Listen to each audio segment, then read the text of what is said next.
m'entends. Ouh, c'est trop fort. Amen. Merci beaucoup, Pasteur Daniel et toute l'équipe pour ce temps de louange.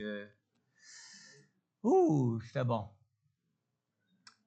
C'était bon. Savez-vous qu'un début de l'Église, j'ai failli emmener ça dans ma prédication, mais je ne l'ai pas emmené, puis je ne sais même pas ce que je vais emmener quasiment encore. Hein. Il m'en manquait un bout. Mais un début de l'Église, c'est d'adorer le Seigneur, vous savez. Hein? L'Église est faite pour qu'on puisse, les croyants, s'assembler ensemble pour offrir à Dieu un culte d'adoration à Dieu. Et savez-vous quoi? Le Seigneur recherche des adorateurs en esprit et en vérité. Amen. Il y en a des fois qui ont l'esprit, mais ils n'ont pas la vérité. Il y en a des fois qui ont la vérité, mais qui n'ont pas l'esprit. Il faut avoir les deux, en esprit et en vérité. Dieu est un Dieu vrai et Dieu est un Dieu digne d'adoration. Amen. Amen. Je ne sais pas ce que je devrais vous parler ce matin, mais j'avais le goût de vous dire quelque chose, puis je ne me rappelle plus quoi. Sinon que c'est la dernière semaine pour le programme 4-14. Il reste juste une semaine pour le programme, puis si vous voulez le continuer par la suite, vous êtes bienvenus. Hein? On ne prie jamais trop, surtout pas pour nos jeunes. Amen? Alors, choisissez 5 jeunes et priez pour eux 5 minutes par jour pendant 5 jours durant toute la semaine. On ne demande même pas une semaine de 7 jours. On vous donne un break de 2 jours. Des fois, vous ayez d'autres priorités dans votre vie. Mais prenez le temps de prier pour 5 jeunes pendant 5 minutes à chaque jour, pendant 5 jours durant toute cette dernière semaine. Si vous manquez de temps, priez juste pour 3 au lieu de 5. Mais priez 5 minutes chacun, chaque jour, quand même. Amen. Dieu veut toucher nos jeunes aujourd'hui. Et vous savez, nos jeunes, si ce n'est pas des gens qui connaissent Dieu, qui leur en parlent, ils n'en entendent plus parler dans le monde. Hein? Nulle part, nulle part, nulle part. Quand est-ce dernièrement vous êtes rentré dans un magasin où c'était marqué que Jésus peut vous guérir? Où est-ce que c'était marqué que Dieu est votre créateur? Nulle part dans le monde.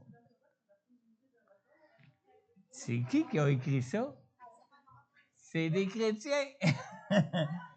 Certains que c'est des chrétiens. En tout cas, s'ils n'ont pas l'esprit, ils ont la vérité, hein? Parce que ça cite Jean 14,6 qui dit Jésus est le chemin, la vérité et la vie. Amen. Nos enfants ont besoin d'entendre aussi. Amen. Je ne sais pas, je devrais vous dire d'autres choses, je ne pense pas. On va tourner dans Acte 2, versets 41 à 47. Vous allez peut-être être surpris ce matin parce que moi-même, j'étais surpris. Ça fait quelques semaines que c'était indiqué sur mon agenda pour ce matin d'apporter ce message de Acte 2, versets 41 à 47, mais quand j'ai pris le temps de l'étudier cette semaine, il m'en manque un bout. Il m'en manque un bout, puis je ne sais pas si Dieu va parler vraiment du fait que l'Église a été créée pour adorer Dieu ou le fait que l'Église a été créée pour qu'on puisse apprendre à servir Dieu, à se servir les uns les autres. Je pense que je pencherai dans mon dernier point pour celui-là, parce que Daniel en a parlé dans la louange même.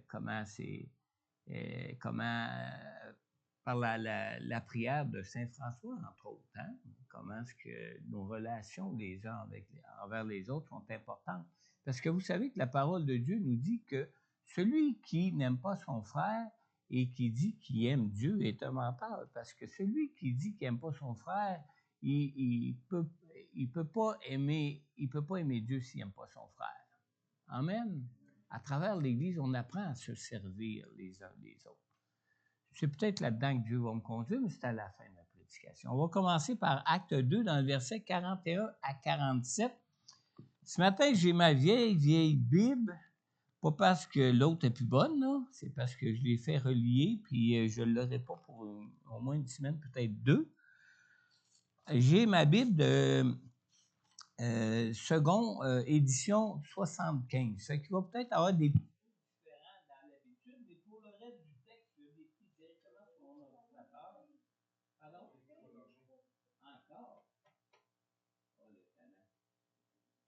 fallait imposer les mains. Oh non, c'est ici. 1, 2, 1, 2, 1, 2, 1, 2, 1, 2, 1, 2, 1, 2, 1, 2, 1, 2. Tu m'en restes ça? Ah! 1, 2, 1, 2, 1, 2. Là, il va falloir que quelqu'un s'occupe à avoir à faire régler ça.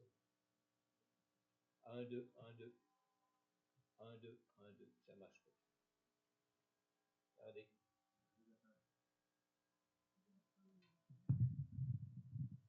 On joue un tour. On va changer de micro.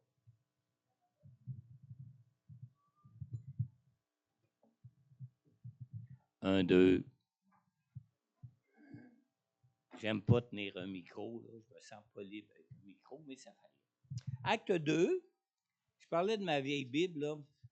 Ça, c'est dans la seconde version 75. Quand même pas si vieille, là. Acte 2. Beaucoup de notes dans cette Bible-là, plus que de texte. C'est plate, hein?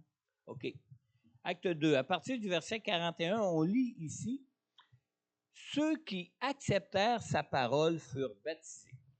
Et, en ce jour-là, le nombre des disciples augmenta d'environ 3000 âmes. 3000 âmes, pardon. Ils persévéraient dans l'enseignement des apôtres, dans la communion fraternelle, dans la fraction du pain et dans les prières. La crainte s'emparait de chacun, et il se faisait beaucoup de prodiges et de miracles par les apôtres. Tous ceux qui croyaient étaient dans le même lieu, et ils avaient tout en commun. Ils vendaient leurs propriétés et leurs biens, et ils en partageaient le produit entre tous selon les besoins de chacun. Ils étaient chaque jour tous ensemble assidus au temple. Ils rompaient le pain dans les maisons et prenaient leur nourriture avec joie et simplicité de cœur, louant Dieu et trouvant grâce auprès de tout le peuple. Et le Seigneur ajoutait chaque jour à l'Église ceux qui étaient sauvés. Amen. Prions ensemble. Seigneur, merci pour ta parole, Seigneur. Ta parole qui est la vérité, Seigneur. On te remercie, Seigneur, de ce que tu es un Dieu de vérité, Seigneur. De ce que tu es venu, Seigneur Dieu, nous apporter la vérité, Seigneur Dieu, afin que nous puissions te connaître, Seigneur Dieu, et que nous ne périssions point, Seigneur. Que nous ne périssions point loin de toi, Seigneur. Seigneur, merci pour ta parole qui est la vérité. Mais merci aussi, Seigneur, de ton Saint-Esprit que tu nous as donné, Seigneur, afin que nous puissions te connaître, toi, le seul vrai Dieu, Seigneur. Que ton esprit agisse encore ce matin sur chacun de nous, Seigneur, afin de nous conduire dans toute ta parole qui est la vérité, Seigneur, et que nous puissions ainsi, Seigneur Dieu, t'adorer tel que tu es, Seigneur, car tu es un Dieu qui est digne de toute louange, de toute adoration, Seigneur. Que nos cœurs puissent s'incliner devant toi, Seigneur, et que nos vies puissent, Seigneur Dieu, être complètement remis entre tes mains pour notre salut et pour qu'on puisse ainsi, Seigneur Dieu, glorifier ton nom en toutes choses dans nos vies, Seigneur. On te le demande, Père, dans le nom puissant de Jésus. Amen. Amen. En Matthieu 16, 18, Jésus a dit à Pierre: « Et moi, je te dis que tu es Pierre, et que sur ce rocher, je construirai mon Église, et les portes du séjour des morts ne l'emporteront pas sur elle. » Alors, vous savez, concernant l'Église, ce verset nous montre deux choses. Premièrement, celui qui construit l'Église de Jésus-Christ, c'est pas Pierre, mais c'est le Seigneur Jésus lui-même. D'accord? La deuxième chose, c'est que ce n'est pas Pierre qui est l'architecte de l'Église. Pierre n'est qu'une des pierres que Jésus utilise pour construire son Église. Jésus ici précise que Pierre est un caillou sur lequel Jésus bâtit son Église. Un caillou avec lequel Jésus bâtit son Église. Maintenant, Jésus n'utilise pas n'importe quelle pierre pour construire son Église. On voit dans Actes 2, 47, dans la deuxième partie du verset qu'on vient de lire, que le Seigneur Jésus ajoutait chaque jour à l'Église ceux qui étaient sauvés. Amen. Jésus construit donc lui-même son Église et Jésus ajoute aussi lui-même à son Église seulement que qui? Que ceux qui sont sauvés. Vous savez, lorsque la parole de Dieu nous parle de l'Église de Jésus-Christ, on ne parle pas d'une organisation comme il en existe dans le monde. Non, non, loin de là. Hein? En fait, l'Église est la future épouse de Christ. Dans Apocalypse 19, dans le verset 7 et 8, ce verset nous dit « Réjouissons-nous, soyons dans la joie et rendons-lui gloire, car voici venu le moment des noces de l'agneau. Et son épouse s'est préparée. Il lui a donné de s'habiller d'un fin lin éclatant, pur. En effet, le fin lin, ce sont les œuvres justes des saints. » Alors, le Seigneur Jésus n'ajoute pas qui le veut à son Église, mais lorsque le Seigneur ajoute à son Église, il le fait dans un objectif précis. Il le fait en tant que futur époux de cette Église. Et en tant que futur époux de cette Église, Jésus ajoute à son Église tous ceux qui sont sauvés afin de nous préparer pour le jour où nous serons réunis avec lui pour l'éternité. Amen? C'est vrai que ça ne répond pas gros maintenant. Amen? Amen. Alors l'Église, vous savez, n'est pas une organisation qui est venue de l'idée des hommes. L'Église est une création qui est née de Dieu pour nous préparer à la vie éternelle à laquelle Dieu nous destine. Le mot grec « ecclésia » qui désigne l'Église dans le Nouveau Testament souligne même cette vérité. Ce mot qui est traduit par le mot « Église » se traduit littéralement « appelé hors du monde »,« appelé hors de ». Alors, l'Église se compose donc de ceux qui sont appelés à être des gens qui vont être différents des gens de ce monde. Dans Genèse 3,15, Dieu a déclaré « Je mettrai l'hostilité entre toi et la femme, entre ta descendance et sa descendance, et celle-ci t'écrasera la tête et tu lui blesseras le talon. » Alors, d'un côté, on voit ici que le Seigneur a placé la postérité de la femme, et de l'autre côté, le Seigneur a placé celle du serpent. Et ce décret divin a séparé l'Église et le monde en deux entités complètement différentes. Amen? Ça va jusque-là? Vous pouvez dire Amen? Amen! Gloire à Dieu! En deux entités complètement différentes, complètement même opposées. Puis, lorsque les temps ont été accomplis, Dieu a envoyé son Fils Jésus pour racheter ceux que Dieu savait qu'ils placeraient leur foi en lui. Alors, lorsque Pierre a confessé que Jésus était le Christ, le Messie envoyé de Dieu, le Seigneur a répondu « Sur ce roc, je bâtirai mon Église. » Amen. Alors, Jésus se référait à l'Église qui devait maintenant, selon la nouvelle alliance, constituer son peuple sur terre. Et Jésus déclarait ainsi en être lui-même le fondateur, celui qui bâtirait son Église. Et lorsque les 3000 âmes régénérées par le Saint-Esprit sont venues à Jésus le jour de la Pentecôte, c'est Jésus et non pas l'apôtre Pierre qui les a ajoutées à l'Église de Jérusalem. Amen. Alors, l'Église visible qui se trouve dans le monde est une institution divine. Elle n'est pas une invention humaine, elle n'est pas, et encore moins, une organisation humaine. Avant même la création de l'humanité, l'Église existait déjà dans le conseil éternel de Dieu. c'est-à-dire dans son plan de salut pour sauver les hommes. Dans Éphésiens 1,4, on lit « En lui, Dieu nous a choisis avant la création du monde pour que nous soyons saints et sans défaut devant lui. Dans son amour, il me manque un morceau. Dans son amour, ah ben non, ça finit là. Ça va avec l'autre phrase, on va l'oublier. Mais suivez-moi bien ici, là.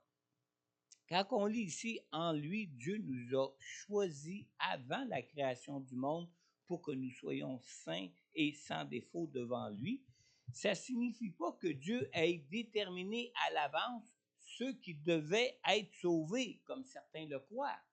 Non, non, absolument pas. Mais ça signifie seulement que Dieu a choisi dès la fondation du monde, suivez-moi bien là, Dieu a choisi dès la fondation du monde de sauver ceux qui, dans son omniscience, que Dieu savait déjà qu'ils mettraient leur foi en Jésus. Mais ce n'est pas lui qui a déterminé qui mettrait sa foi en Jésus ou pas. Ça, c'est à nous de choisir si on croit en Jésus ou pas. D'accord? C'est dans son omniscience.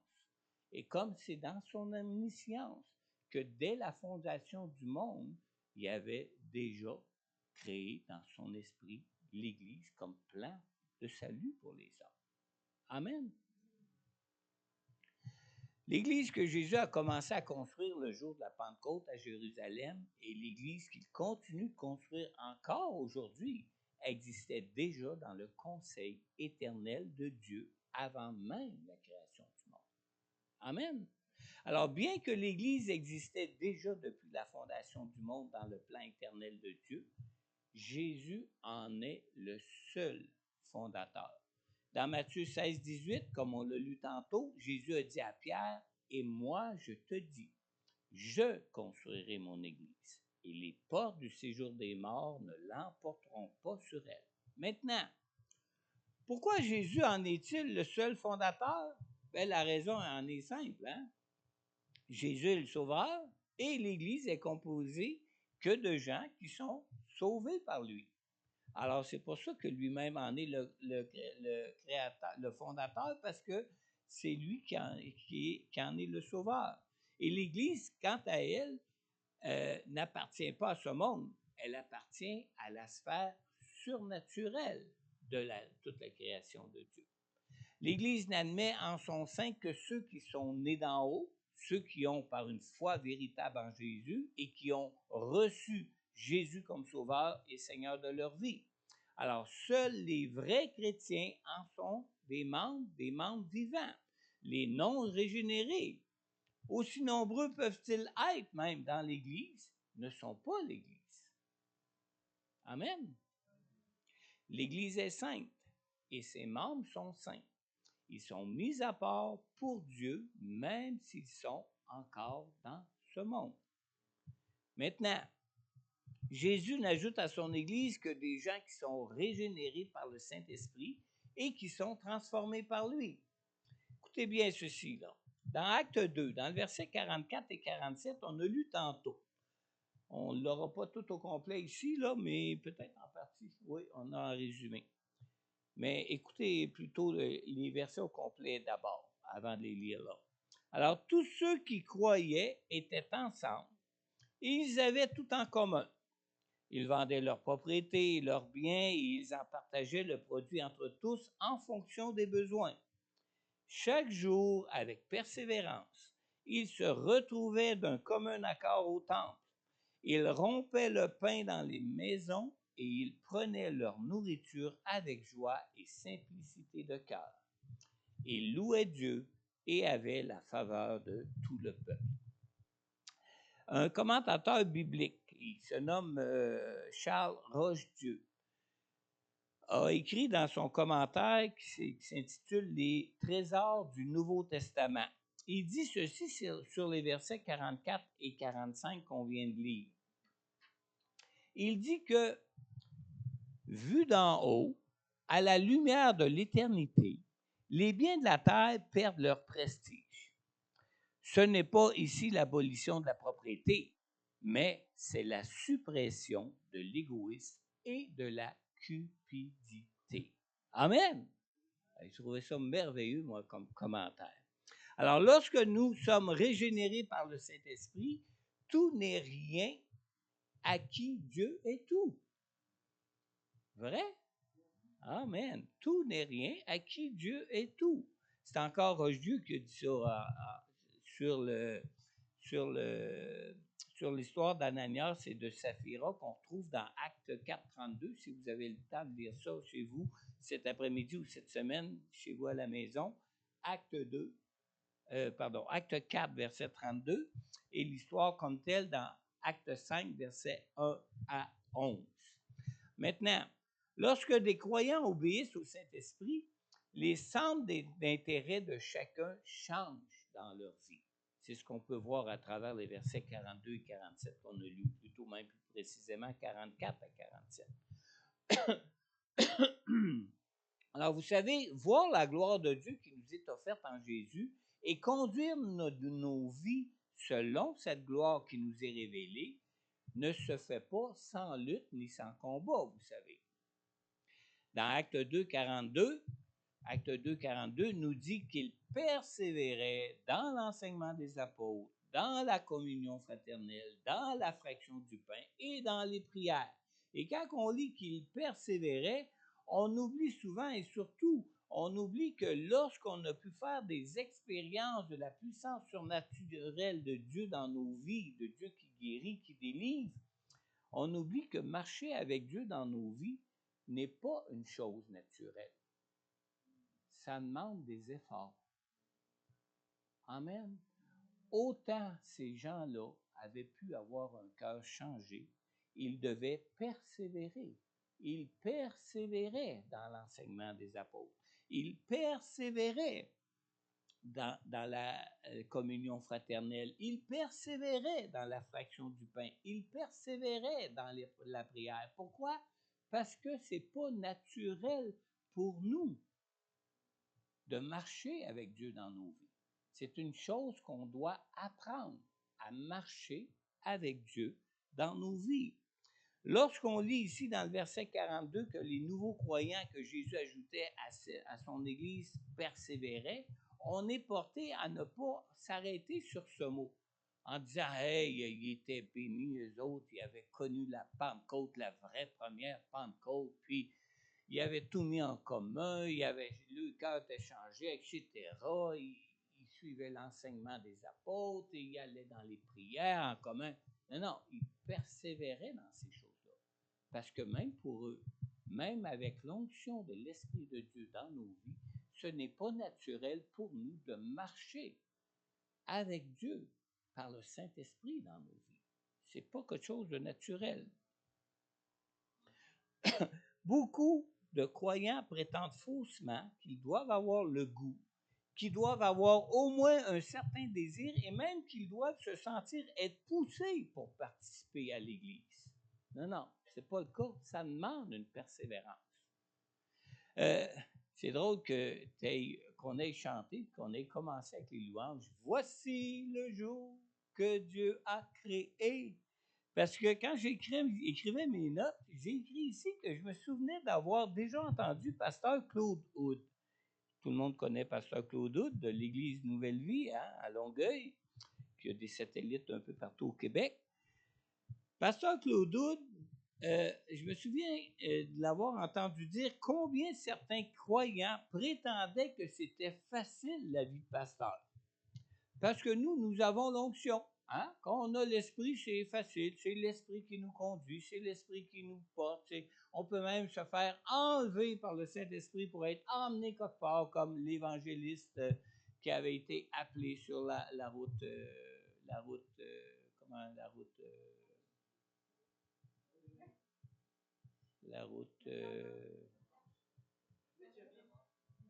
non, c'était pas en Éthiopie, c'est vers un Éthiopien, mais sur la route déserte. Voilà. Alors, je me souviens je pense que j'assistais à une prédication de son église à ce moment-là, où il dit, les gens s'imaginent que parce qu'on a l'onction qu'on se lève le matin. Voici le jour que Dieu a créé. Non, non, c'est pas vraiment toujours ça. Hein? Naturellement, on voudrait tous dormir. Naturellement, on voudrait tous rester couchés. Naturellement, on trouve tous qu'on n'a pas encore assez dormi. Ou naturellement, on s'inquiète de toutes sortes de choses, qu'on dit, oh non, il faudrait plutôt que j'aille faire ça. Oh non, c'est aujourd'hui, on voulait plutôt s'amuser à ça. Oh non, non, ça demande des efforts, ça demande de la persévérance. C'est pas naturel, même quand on est habité de l'esprit. C'est pas naturel, même quand on est rempli de l'esprit, de, euh, de marcher avec Dieu dans nos vies. Pourquoi? Parce qu'on vit dans la chair. Et la chair est inimitié contre Dieu, contre l'Esprit de Dieu. Alors, ce que l'Esprit veut nous emmener à faire, notre chair a dit toujours non, non, non, pas le matin. Ah oh, non, non, non, ça ne me tente pas. Ah oh, non, non, j'avais d'autres plans. Amen. Amen. Il disait que certains pensaient qu'on se levait tous les matins en chantant « Voici le jour que Dieu a créé ». Mais il ne faut pas se faire d'illusions. Plus nous avons l'onction même, plus notre chair cherche à résister à l'onction de l'Esprit.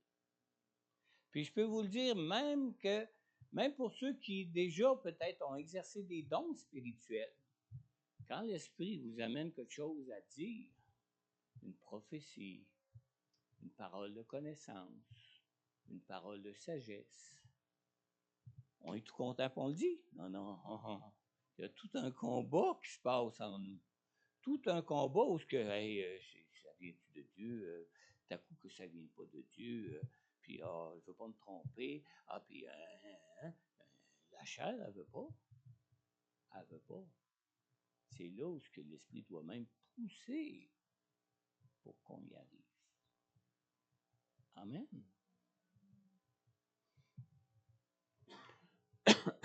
Les plus grandes bénédictions de Dieu que nous avons connues, moi et mon épouse Sylvie, depuis que nous sommes dans le ministère, nous sont arrivées pratiquement toutes suite à de grands combats dans notre chair. Et vous savez, on est tellement habitué de résister à Dieu, puis je dis habitué parce que depuis qu'on est venu au monde que notre chair résiste à Dieu. On est tellement habitué à résister à Dieu que moi puis Sylvie, quand on sent que Dieu veut faire quelque chose ou nous emmener ou nous préparer à quelque chose, quand il y a tellement de choses qui viennent s'y opposer, qu'on dit hey, là, on va être béni, puis c'est vrai. Oui. C'est pas parce qu'on court avec Dieu dans ces choses-là, loin de là. Oh non, on a toutes sortes de combats où ça nous demande de la prière. On a toutes sortes de combats où ça nous demande vraiment de se préparer pour être libre, d'être utilisé par Dieu au moment voulu et comme Dieu le veut. Amen. Galates 5,17 nous dit, en effet, la nature humaine a des désirs contraires à ceux de l'esprit. Et l'esprit a des désirs contraires à ceux de la nature humaine. Ils sont opposés entre eux, de sorte que vous ne pouvez pas faire ce que vous voudriez. Amen. Et vous savez, quand on lit 2 Pierre 1,21 qui dit que c'est poussé par l'esprit que des hommes ont parlé de la part de Dieu, ça ne veut pas dire qu'ils n'ont pas eu à faire taire leur chair pour obéir à Dieu, ça, comme si c'est venu tout seul. Ah, ils ont su que c'était de l'esprit, puis ils l'ont dit tout de suite. Là. Non, non, non, absolument pas.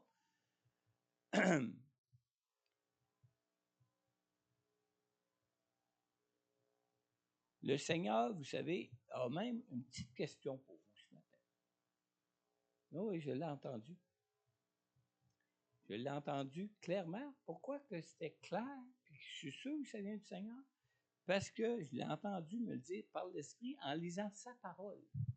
Dans Galates 3,2, où ce que le Seigneur nous pose cette petite question-là.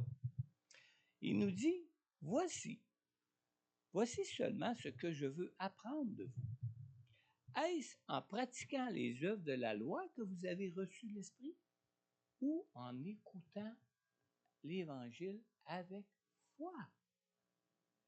Ça prend de la foi pour marcher avec Dieu dans nos vies.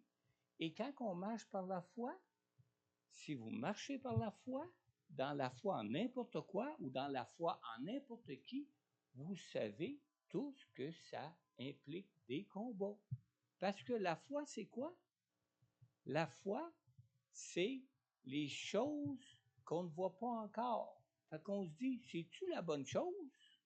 C'est les choses qui ne sont pas encore concrètes. Alors on se dit, c'est-tu la bonne manière? C'est-tu ça? C'est-tu? C'est ça la foi. Ça pose des combats. Pourquoi? Parce que notre chair, elle se conduit comment, notre chair?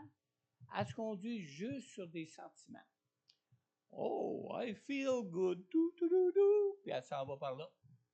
Oh, ça ne tente pas. Elle ne va pas par là. Elle ne se pose pas de questions à savoir, c'est-tu bon ou c'est pas bon. Hein?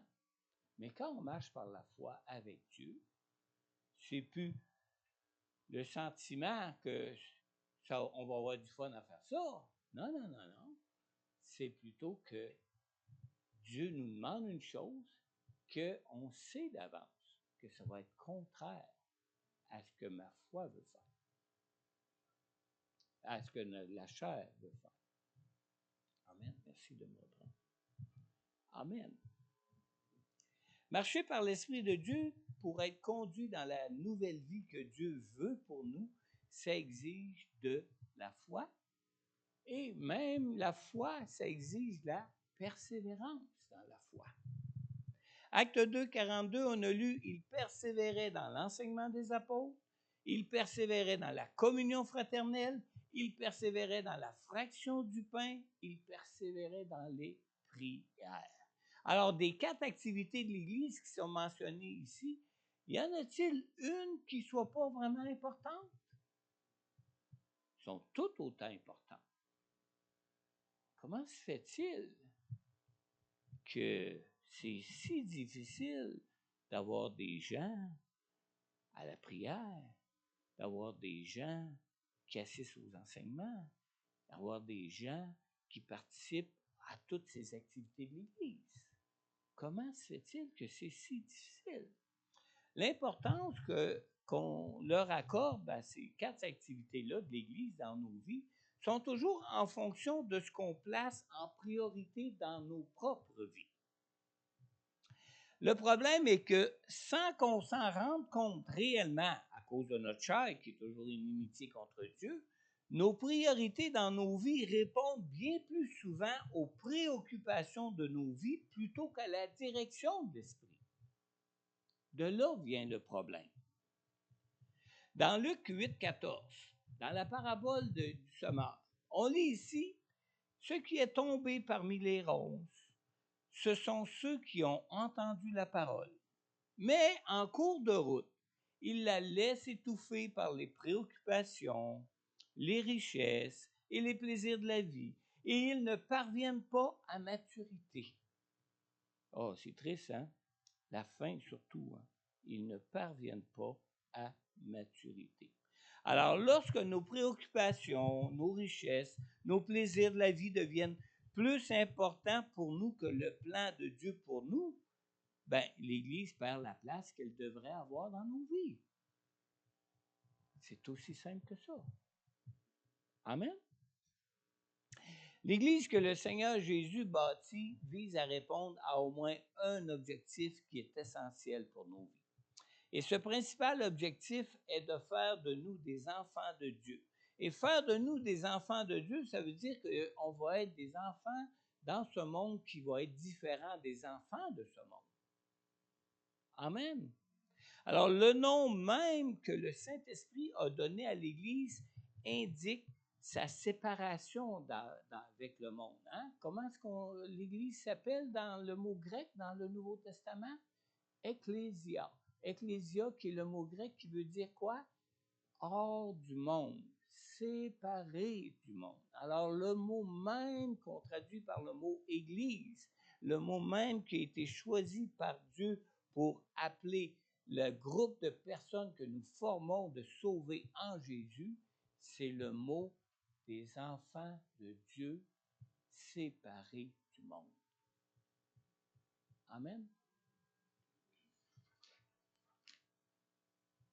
Alors, bien que l'Église ne soit pas du monde, la volonté de l'Église, la volonté de Dieu est que l'Église demeure dans le monde. Et c'est là notre problème. Tant qu'on demeure dans le monde, on est toujours porté à flatter notre chair plutôt que d'obéir à l'Esprit de Dieu. N'est-ce pas? Dans Jean 17,15, Jésus a bien prié, « Je ne te demande pas de les retirer du monde, mais de les préserver du mal. » Dieu veut notre croissance. Dieu veut notre transformation. Et notre croissance, notre transformation, devenir un enfant de Dieu, ça passe par l'Église. Dieu a donné à son Église des ministères. On lit dans Éphésiens 4,11 qu'il a donné des prophètes, des évangélistes, des enseignants ou docteurs, des pasteurs, puis il m'en manque un, des apôtres, pour le perfectionnement des saints et pour les emmener à être ce que Dieu les appelle à être dans ce monde. Amen. Ça se passe à l'Église, ça. Ça ne se passe pas ailleurs qu'à l'Église. Et la communion fraternelle est très importante dans tout ça. Savez-vous combien de fois qu'on trouve dans le Nouveau Testament l'expression « les uns les autres » ?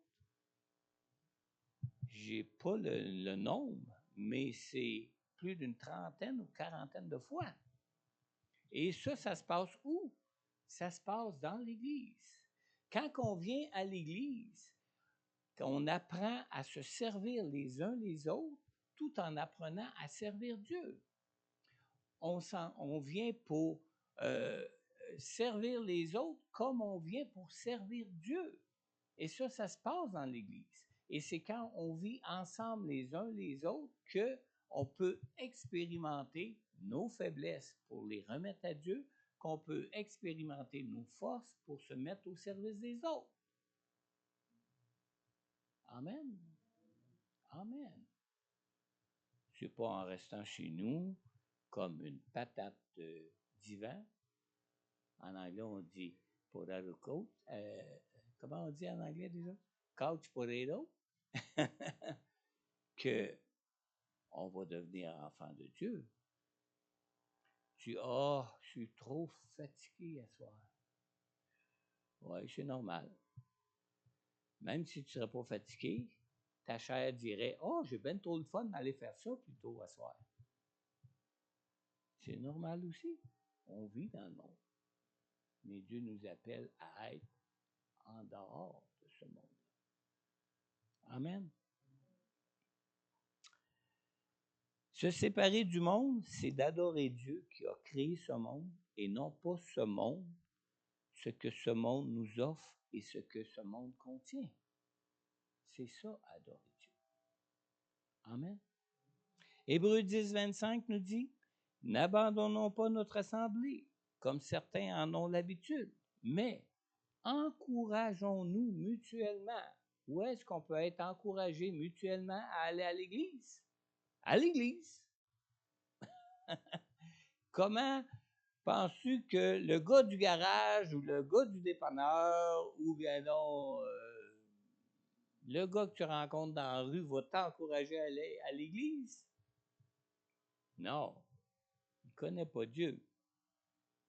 C'est lui qui peut t'encourager à aller à l'Église, à t'impliquer dans ton Église, à grandir dans le Seigneur. C'est celui qui déjà va à l'Église, participe à l'Église, puis se laisse transformer pour grandir dans le Seigneur, dans sa vie, qui peut t'encourager. Amen? Je pense qu'on va s'arrêter là-dessus. Vous vous rappelez du titre du message? Non, je ne vous l'avais pas dit, je pense. L'Église, une essence vitale. Tu sais, même si tu passerais ta vie assis à dire, faudrait que je prenne des vitamines pour être plus en vie, puis que tu ne les prends pas, ça ne produira pas grand-chose. C'est la même chose pour l'Église. Même si tu dis, il faudrait que j'aille à l'Église, ça me ferait du bien à mon âme, ça me fortifierait dans ma foi, ça m'apprendrait à adorer Dieu puis à servir mon. Mais si tu restes chez vous, c'est comme ceux qui disent ah, je suis catholique, mais non pratiquant. Comment tu peux être catholique sans pratiquer? C'est pareil comme si je vous disais je suis plombier, mais je n'ai jamais fait de plomberie. C'est vrai? C'est la même chose.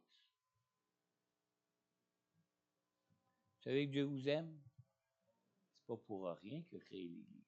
C'est parce qu'il vous aimait. Quand il nous ajoute à l'Église, là, c'est comme quand un bébé vient au monde. Il ne vient pas au monde seul, puis débrouille-toi. Non. Dieu l'ajoute, le fait naître dans une famille. C'est la même chose pour ce qui est l'Église. C'est tellement dur de vivre dans le monde, je ne comprends pas même que les chrétiens ne veulent pas venir plus à l'Église. Ou bien donc, ils ont peut-être un problème d'adoration. Il faudrait qu'ils viennent à l'Église pour apprendre à adorer Dieu. Vous savez, c'est quoi le premier commandement? Un seul Dieu tu adoreras, le Seigneur ton Dieu. Amen. Amen. Alors, puisque nous parlons d'aller à l'Église, de connaître la présence de Jésus dans nos cœurs pour avoir la vie par lui, c'est lui qui construit l'Église, hein? C'est lui qui est la tête de l'Église. As-tu déjà placé ta foi en Jésus pour recevoir Jésus comme Sauveur et Seigneur de ta vie? Dans Jean 1, versets 12 et 13, ça nous dit « Mais à tous ceux qui l'ont accepté, à ceux qui croient en son nom, elle a donné le droit de devenir enfants de Dieu, puisqu'ils sont nés non du fait de la nature, ni par une volonté humaine, ni par la volonté d'un mari, mais qu'ils sont nés de Dieu. » Alors, si tu aimerais ce matin, si tu aimerais maintenant placer ta foi en Jésus pour ta vie, adresse-lui toi-même cette prière dans ton cœur. Juste à répéter, c'est simplement répéter sincèrement dans ton cœur cette prière à Dieu de tout ton cœur. Père céleste, je viens maintenant devant toi ce matin en reconnaissant mon besoin de Jésus pour mon pardon et pour ma réconciliation en toi. Humblement, Père, je te demande maintenant de m'accorder la grâce de ton pardon afin d'être sauvé de tous mes péchés. Seigneur Jésus, merci d'avoir tout accompli pour moi à la croix pour me sauver. Et merci Seigneur même de m'ajouter à ton corps qui est l'Église, afin que je puisse, Seigneur Dieu, vraiment m'affermir dans ma marche avec toi, pour marcher avec toi, m'affermir dans ma foi en toi, pour goûter à ta présence régulièrement dans ma vie et marcher par ton esprit. Je te prie donc de venir maintenant dans mon cœur et de me faire la grâce de ta présence avec moi.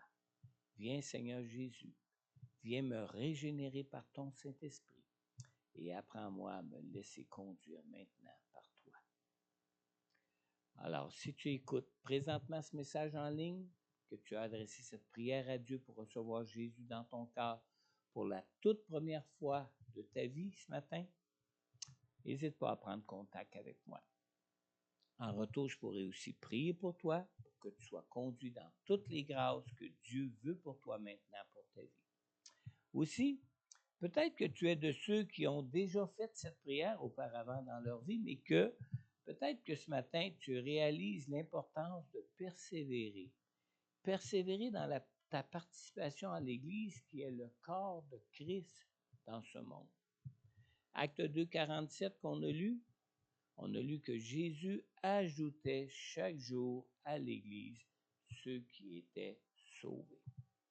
Confesse-lui maintenant ton désir de persévérer dans tes combats contre ta chair, ton désir de marcher selon l'Esprit de Dieu pour ta vie.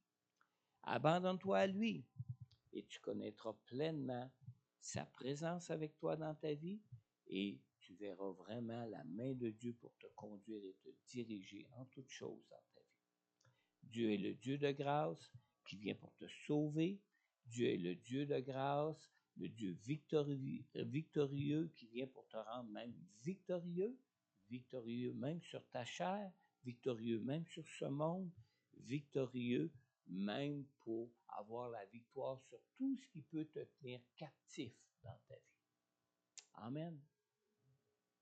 Je vais inviter Daniel avec son équipe à nous conduire dans un dernier chant de louange et d'adoration.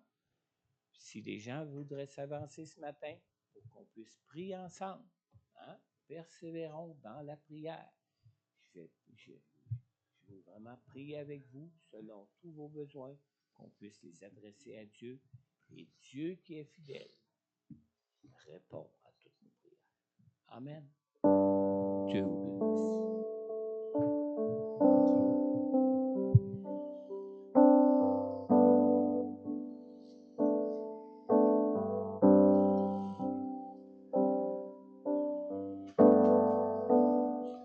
C'est l'air que je respire. C'est l'air que je respire. Ta sainte présence vivante en moi.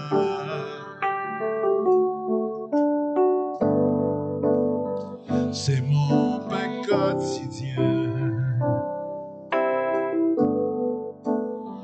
C'est mon pain quotidien.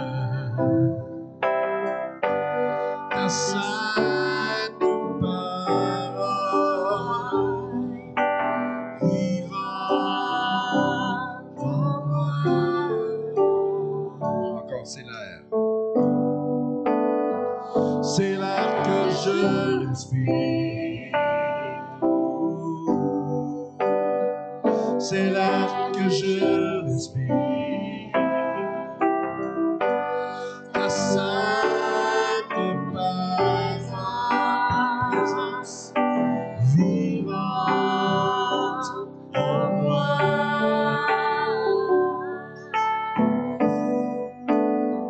C'est mon pain quotidien.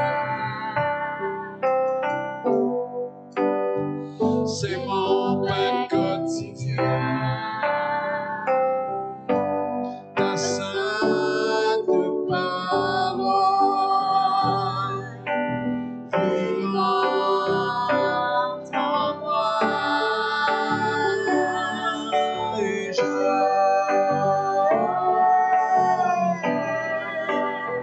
soupire après toi.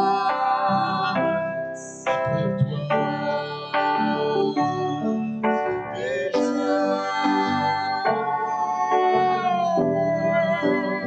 suis perdu sans toi.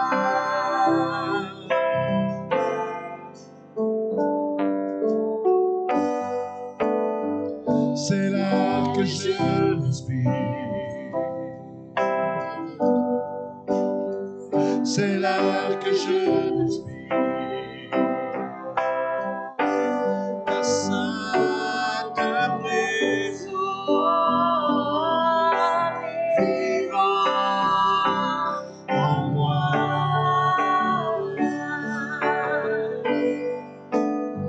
C'est mon pain quotidien. Mon pain quotidien. C'est mon pain quotidien. Ta sainte parole vivante en moi. Et je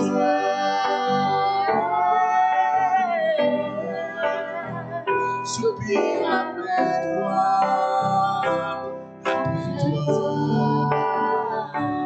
Et je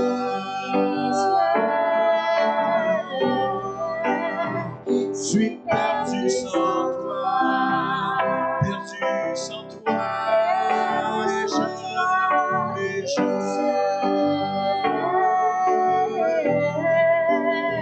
soupire après toi.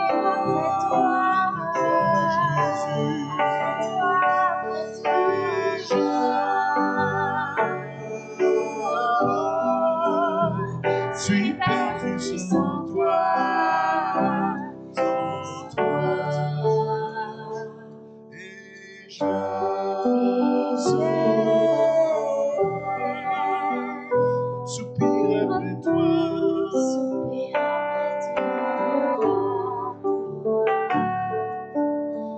Et je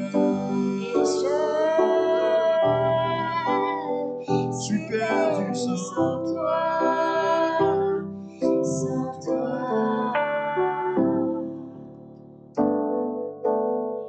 C'est l'air que je respire. C'est l'air que je respire. C'est mon pain quotidien. C'est mon pain quotidien. C'est mon pain quotidien. Ta sainte parole. Ta sainte parole. Vivante en moi. C'est l'air. C'est l'air que je respire. C'est l'air que je respire. C'est mon pain quotidien. C'est mon pain quotidien. Oui, toi seul est mon pain quotidien. C'est mon pain quotidien.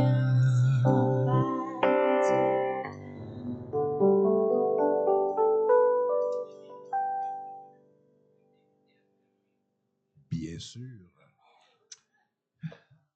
Merci Seigneur pour le temps qu'on a pu passer dans ta présence. Merci d'avoir touché nos cœurs. Merci pour ta parole qui a été annoncée pour nous fortifier. Merci pour cette communion, Père. Fais Seigneur qu'on puisse retenir tes paroles pour les mettre en pratique durant cette semaine afin de devenir plus à ta ressemblance, à ta gloire. Bénis chaque personne ici, Seigneur, qu'ils prospèrent comme prospère leur âme. Que la paix soit avec eux, Seigneur, dans toutes leurs activités de cette semaine. Et Seigneur, en ton nom, Seigneur, on t'a prié et on te remercie. Amen. Amen. Bon dimanche. Alors, s'il y en a qui veulent, je vais me tenir l'autre bord comme je fais les dimanches. Si vous avez besoin des choses, on est là.